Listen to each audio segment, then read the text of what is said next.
નમસ્કાર દર્શક મિત્રો, આપ જોઈ રહ્યા છો સૌરાષ્ટ્ર ધારા ન્યૂઝ. હવે છે અગત્યના સમાચાર.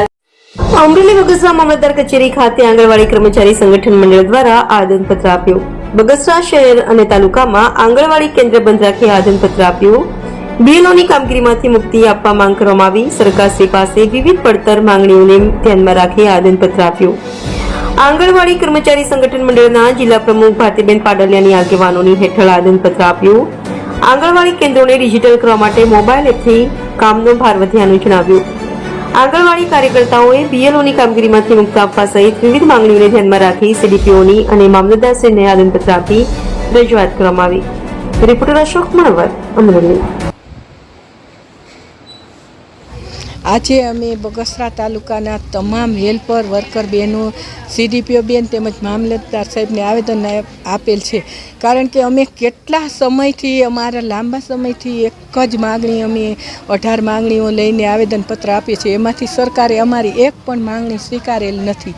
પ્રત્યક્ષ અમે સીએમ સાહેબને મળ્યા છતાં પણ અમારી એક માંગણીનો ઉકેલ આવેલ નથી.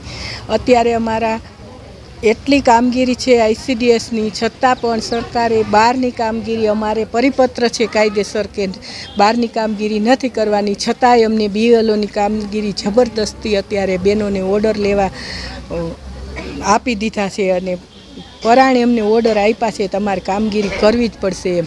તો સરકારશ્રીએ અમારા પ્રશ્નોનું નિરાકરણ કરવું જોઈએ. અમે સાવ નજીવા વેતનમાં કામ કરે તો એને અમારું વેતન વધારવું જોઈએ.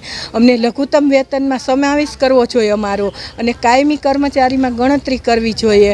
અને અમે જે મોબાઈલ વગરની કામગીરી કરીએ છીએ, અમને સરકારે મોબાઈલ અત્યારે પહેલાં આપેલો એ મોબાઈલ એકદમ હાલ ચાલતો નથી, એમનેમ પડ્યો છે. અમે અમારા પર્સનલ મોબાઈલમાં અત્યારે કામગીરી કરીએ છીએ.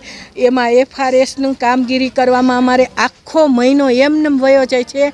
જે અમારું મુખ્ય ધ્યેય છે બાળકોનું, એ અમારે થતું જ નથી. અને એફઆરએસની કામગીરી સતત અમારે એમ કે છે ફોટો કેપ્ચર કરો, ફોટો કેપ્ચર કરો.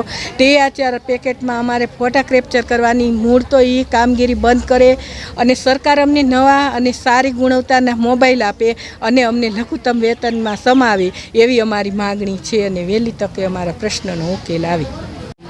મારું નામ ઉર્વશીબેન નરેન્દ્ર પાઠક છે. અમે અત્યારે મામલતદાર સાહેબની ઓફિસે અને તેમજ આપણે તાલુકા પંચાયત કચેરી આવેદન દેવા માટે આવ્યા છીએ. અમે તમામ ગામના, બગસરા તાલુકાના તમામ વર્કર અને હેલ્પર બંને આજ હાજર છીએ અને આવેદનપત્ર દીધું છે. અમારી માગણી એ છે કે અમારે અત્યારે ન જીવા વેતનમાં કામ કરવું પડે છે અને મોબાઈલમાં એફઆરએસ કામગીરી અમને ખૂબ જ અત્યારે અમારાથી થતી જ નથી. દર મહિને અમારે એનું કામ સતત કર્યા કરવાનું રહે અને એકના એક લાભાર્થીને 10 વાર બોલાવીએ તો પણ એફઆરએસ કામગીરી, ઓટીપી કામગીરી એ બનતી જ નથી અને THR અમારે વિતરણ થતું નથી. અને અમને ઉપરથી એમને દબાણ જ આપ્યા કરે છે કે તમારે THR કામગીરી કરવી જ પડશે. તો અમારે આ ન જીવા વેતનમાં અને આખો દિવસ એકનું એક કામ કરવાનું અને પોષણ ટ્રેકરમાં કામગીરીમાં એમને સતત હાજર રહીએ તો બાળકોના પોષણનું શું થશે, બાળકોનું શું કરવાનું, બાળકોને અમારે શિક્ષા ક્યારે આપવાની? બસ આ માગણી બધી છે અમારે. અને અમારે પગાર અમારે 2018માં વધ્યો હતો, તે પછી અમારો પગારે વધ્યો નથી, એટલે અમને કાયમી કરવાની માગણી રજૂઆત કરેલી.